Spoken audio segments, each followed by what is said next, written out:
আমরা এরকম হলাম কেন?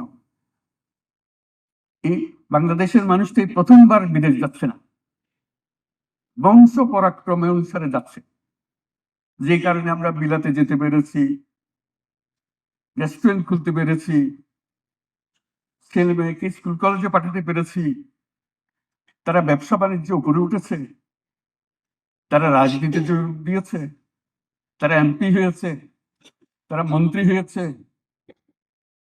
জালিয়াতির খবর তো আসলে এত যুগ আগে তারা পারলো, আমরা পারতেছি না। আমাদের ক্ষেত্রে এরকম হচ্ছে। আমাদের তো সুনাম, দুর্নাম যেরকম আছে, সুনামেরও কোনো কমতি নাই।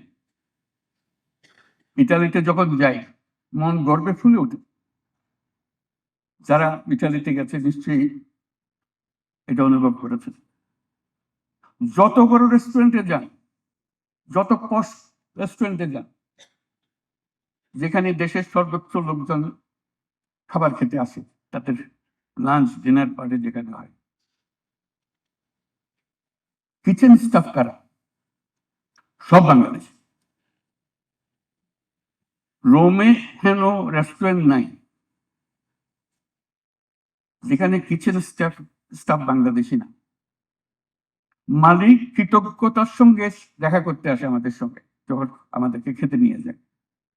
তোমাদের লোকগুলো এসছে বলে আমি ব্যবসায় টিকে আছি, না হলে আমার এই ব্যবসা বন্ধ করে দিতে হতো বহুদিন আগে।